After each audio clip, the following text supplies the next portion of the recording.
E aí, meu povo, bora que bora aqui no nosso canal Cruzeiro Nostalgia, nesta quarta para mais um vídeo por aqui, sempre te atualizando sobre tudo envolvendo o nosso maior de Minas.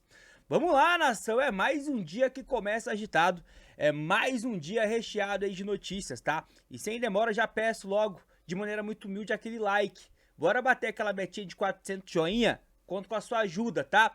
Hypa aqui o nosso vídeo caso apareça a opção pra você. Bora alcançar mais cruzeirenses. Bora apoiar aqui mais um canal do Maior de Minas. Comenta, se inscreva e se puder compartilha também esse vídeo para os grupos do WhatsApp, Face, Telegram. Manda pra geral. Vamos lá, a primeira info já está na sua tela, nação. Informação importante a respeito do início da próxima temporada, né? Já falei aqui no canal, mas se você não tá ligado, o Cruzeiro estreia na próxima temporada, no dia 10 de janeiro, tá? O Cruzeiro ele enfrenta o Pouso Alegre, o Cruzeiro será mandante, e aí de início essa partida seria do Mineirão, mas a informação que vem do pessoal do Central da Toca é que o Cruzeiro solicitou, né, a alteração do local da sua estreia no Mineiro, contra o Pouso Alegre. O confronto anteriormente, né, que estava ali pro Gigante da Pampulha, será no Independência. E o porquê dessa alteração, nação? A decisão da diretoria busca preservar o gramado do Mineirão. Então, para termos a utilização aí o mais longe possível, né, pro gramado estar em condições ideais aí para maratona que vai ter ali, digamos, início já na reta final de janeiro, né? O Cruzeiro vai iniciar essa temporada com um time alternativo, muitos jogadores da base, mas ali uns 10 dias antes do brasileiro iniciar, né, para o Cruzeiro previsto dia 29 de janeiro, então lá para o dia 20 de janeiro, a gente vai ter com certeza uma maratona gigantesca, inclusive com clássicos, né, contra o América, contra o Atlético e depois a estreia do brasileiro já marcada fora de casa contra a equipe do Botafogo. Vamos lá, próxima notícia já também aqui na sua tela, notícia boa, nação. Você tá ligado que contra o Corinthians no jogo da volta o Sinisterra saiu, né, de campo ainda no primeiro tempo.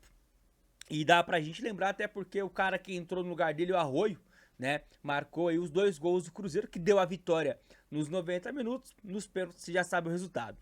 Pois bem, notícia boa, tá? Samuel Venâncio acabou de atualizar que o Sinisterra ele teve diagnosticado um edema na coxa esquerda, né? O que é bom porque, sendo assim, o atleta não teve uma lesão, né, de fato ali diagnosticada, né? É uma lesão importante, ele vai ter que tratar, mas não vai precisar, por exemplo, de uma cirurgia, né, de uma intervenção cirúrgica.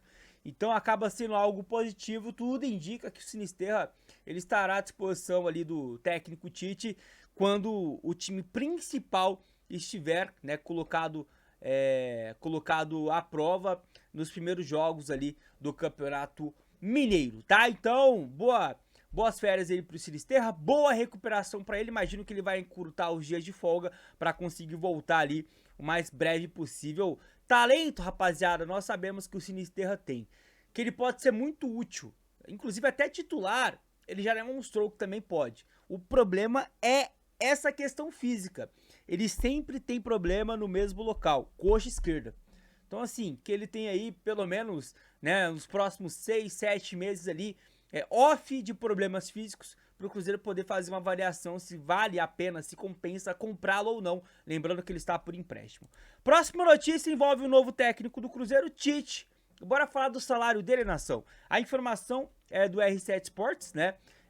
E aqui estamos na coluna do jornalista, no blog, né, do jornalista Jorge Nicola, que fala que o acerto com o Cruzeiro dá ao Tite o segundo maior salário entre os técnicos do brasileiro.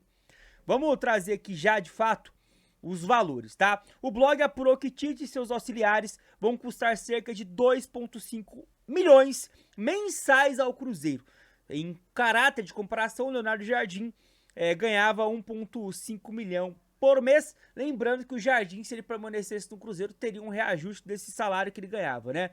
Para mantê-lo, Pedro Lourenço chegou a prometer que duplicaria os vencimentos do português. Então, segundo a apuração do Nicola, estava ali proposto, né, um salário de 3 milhões. Então, 2,5 milhões, acredito eu que um técnico desse calibre vai ganhar pelo menos 2 milhões por mês. Então, para os seus auxiliares ali, 2,5 milhões, né, contando todo, não é fora da realidade. Eu sei que talvez assuste a alguns, mas se você quiser competir, se você quiser dar as melhores condições financeiras para os principais profissionais, é isso aí. Você não vai contratar um cara desse pagando 1 milhão por mês. Não estamos mais nessa realidade. É a tal da bolha, né, que explodiu demais nesses últimos anos, onde jogador bagre ganha 400, 500 mil por mês. Eu me lembro quando o jogador destaque ganhava meio milhão por mês. Hoje, cara, não é mais assim, essa é a realidade atual. E aí, nação, só pra trazer pra vocês, tá? Junto com o Tite, teremos ali o auxiliar técnico dele, que é o Matheus Bach, né, que é o filho dele, o preparador físico, o Fábio Masseregian, e vai ter também um outro auxiliar com ele, tá? Não consegui puxar aqui, mas vai chegar um outro auxiliar com ele, tá?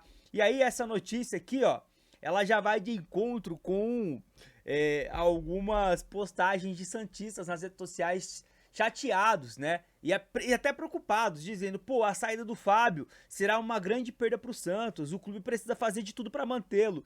E aí, sinto muito em dizer aos santistas que o Fábio será profissional do Cruzeiro a partir de 2026. Aliás, a partir de 2026 não, né? A partir de já ele é profissional do Cruzeiro. Com a contratação do Tite, automaticamente ele também vai ao maior de Minas. Vamos lá agora falar de mercado, nação. É a hora aqui do vídeo, né, que a gente fala de mercado e vocês gostam bastante. Bora começar falando de uma grande notícia, tá? Pra maioria é uma grande notícia. O Wallace está de saída do Cruzeiro, pelo menos é o que promete aqui a apuração dos jornalistas do pessoal do site MoonBH, tá? Grêmio e Cruzeiro topam o negócio por Wallace e Tricolor fica a um passo de volante. Essa apuração também é de alguns portais lá do Rio Grande do Sul, tá? Então, é uma especulação que já aconteceu no início do ano um pouco mais fraca, aconteceu no meio do ano agora de 25 um pouco mais forte e parece que tudo indica que vai se intensificar nesse momento, né? Mas bora só pro início aqui da matéria pra gente poder trazer aqui alguns detalhes. O mercado da bola esquentou em Porto Alegre e em BH. O Grêmio agora, sob comando técnico de Luiz Castro, avançou significativamente para repatriar o volante Wallace. O Cruzeiro mudou sua postura rígida e sinalizou que topa um acordo pela liberação do meio-campista. Agora, o tricolor gaúcho aguarda apenas o ok oficial e troca de documentos para acelerar o retorno do campeão olímpico para a temporada 2026. Aí tem um detalhe que eu acho que eu preciso mencionar para vocês, Nação Celeste. Ontem eu trouxe um vídeo pra vocês, né, o primeiro vídeo do dia, né, ontem eu trouxe 2, foi o primeiro, né, o da tarde, falando sobre a primeira grande exigência do Tite como técnico do Cruzeiro. Exigência essa feita ao Pedrinho, e o Pedrinho revelou qual foi essa exigência, né, manter o elenco pra 2026. Basicamente, o que o Tite quer é que o Cruzeiro não se desfaça, né, de nenhum jogador. Óbvio que isso não vale para Bolazier, para Eduardo, jogadores que estão com fim de contrato não tem o que fazer, né? Tchau e bênção. Gamarra, que é fim de empréstimo. Agora, os jogadores que têm contrato, e por mais que a gente queira que saia, segundo o Pedro Lourenço, tirando o Gabigol, que é um fator à parte, vocês sabem disso e vai ter notícia dele aqui daqui a pouco. O resto o Tite quer avaliar. Numa dessa, rapaziada, o Wallace pode ganhar um novo respiro no Cruzeiro, tá?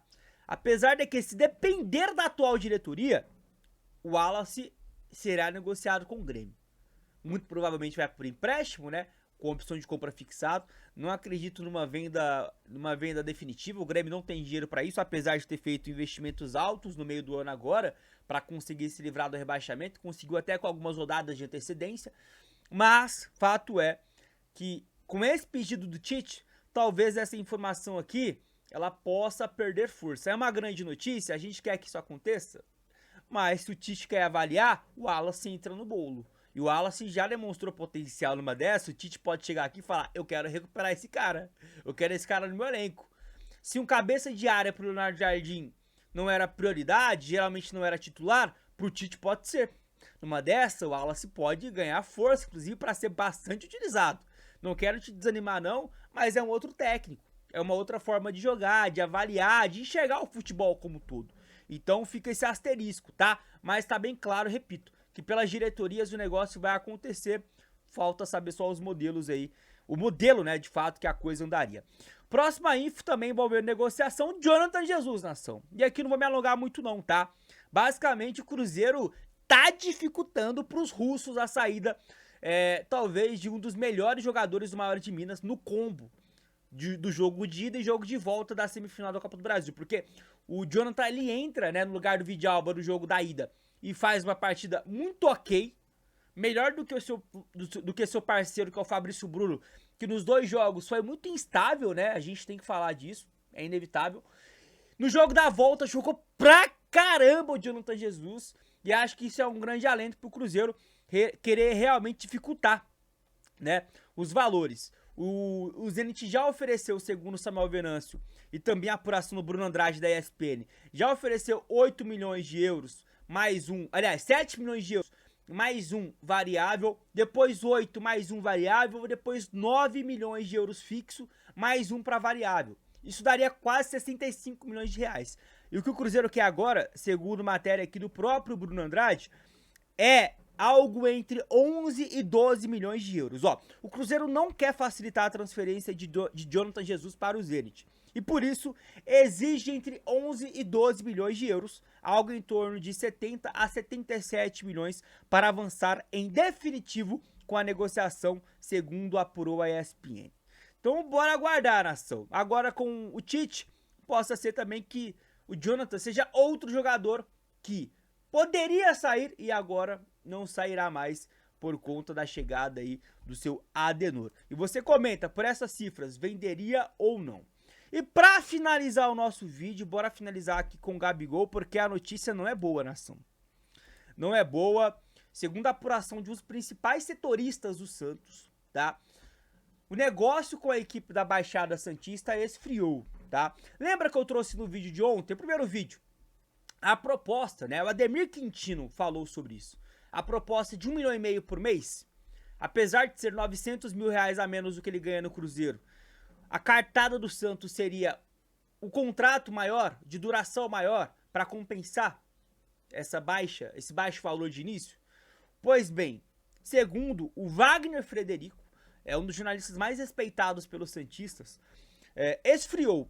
Gabigol não abre mão do seu atual salário e não pretende aceitar os 1,5 milhões oferecidos pelo Santos. Então, mesmo que o Santos alargue, né, o contrato que ele tem atual com o Cruzeiro, lembrando, eu já desmenti isso aqui, vou voltar a desmentir. Eu vi o Vampeta afirmando isso ontem na Jovem Pan e vou voltar a desmentir. O Gabigol não tem contrato com o Cruzeiro até o final de 2028, é até o final de 2027. O que ele tem no contrato, assim como o Dudu também tinha, é um gatilho que pode alongar o contrato para mais um ano. Só que, cara, se ele vai sair do Cruzeiro, esse gatilho não vai ser acionado. Então é até 2027. Se o Gabigol permanecesse em 2026 e 2027 atuando como atuou em 2025, o gatilho não seria acionado. Então o contrato é até o final de 2027. Até o final de 2027. Não é até o final de 2028. Ponto. Ponto. Pô, essa apuração não é minha, é do Samuel Venâncio. Você vai acreditar em quem? Num cara do meio da mídia, do eixo, que nem apurador é de notícia, ou no principal setorista do Cruzeiro? Dito isso, a cartada do Santos, pelo que disse o Wagner Frederico, ela de início não foi aceita, ela esfriou, tá? Esfriou porque, dentre tantas coisas, porque o Santos não tem muito mais aonde alargar. Parece que o Santos, segundo o que o Wagner disse, acompanhou o conteúdo dele, o vídeo dele, o Santos já foi pro seu all-in de cara. O Santos não ofereceu tipo 1.200, ter uma margem para mais 300 mil. Não sei o que pode jogar a favor do Santos, né? Mas talvez ali, de repente, o Cruzeiro pagar parte do salário, aí vai ter que negociar com o Maior de Minas. De repente, o Cruzeiro pagar ali mais 500 mil, o que eu acho que seria, rapaziada, sinceramente, seria uma loucura. Mas para ter paz, para você se desfazer, né, de quase 85 milhões ao longo ali de mais 2 anos, né, 26 e 27, talvez valha a pena. Não sei o que você acha, você comenta, mas segundo a apuração, repito, de um dos principais setoristas do Santos, essa é a atual situação. E tá aí, nação, você opina, você deixa a sua visão. Pra finalizar o nosso vídeo, só uma última info aqui, antes que eu me esqueça. Notícia do Samuel Venâncio de agora, alguns minutos, tá? O Matheus Henrique, o Mateuzinho, tem recebido consultas de clubes do Brasil e do exterior para a próxima temporada. O staff do volante deve procurar o clube para entender os planos para o jogador em 26. Neste momento, a Raposa não pretende negociar o jogador, que tem contrato até junho de 29. Mateuzinho não sai. A não ser que chegue uma proposta astronômica aí, e no Brasil só Flamengo e Palmeiras com esse potencial, Mateuzinho não sai. Não tem como sair. E se sair assim, rapaziada, menos de 15 milhões de euros não dá pra negociar o jogador. Cara, olha a partida que o Mateuzinho fez contra o Corinthians no jogo da volta. O Mateuzinho já jogou muita bola de primeiro volante, de segundo volante, de meia, né, deslocado pelo lado direito. É um cara que nas mãos de um Tite vai ser importantíssimo. Mateuzinho, se você tem dúvida se você vai ou não ser importante, cara, tá aí, você vai ser muito importante. Até porque o técnico mudou. O Tite vai jogar com um falso ponta do lado direito? Não vai. O Christian vai voltar para sua posição de origem, provavelmente. Você é a mesma coisa. Você vai ter potencial demais para jogar em mais de uma posição nesse Cruzeiro. Não sai, meu filho. Você vai ser muito importante, tenha certeza disso. Acabou de ter ali o nascimento do seu filho nas últimas horas. Deve estar feliz pra caramba, adaptado em BH com a sua família. Você gosta do Cruzeiro, você ama o Cruzeiro. Já falou isso em mais de uma oportunidade. Não tem por que sair e acredito que não vai sair. O Pedrinho não vai querer se desfazer de você, o Tite não vai querer se desfazer de você, a não ser que seja uma proposta muito, muito fora da casinha. Você vai permanecer, pode ficar tranquilo aí por mais algum tempo no Maior de Minas. Mas tá aí, nação, like, hype o vídeo, fiquem com Deus, até a próxima, tamo junto!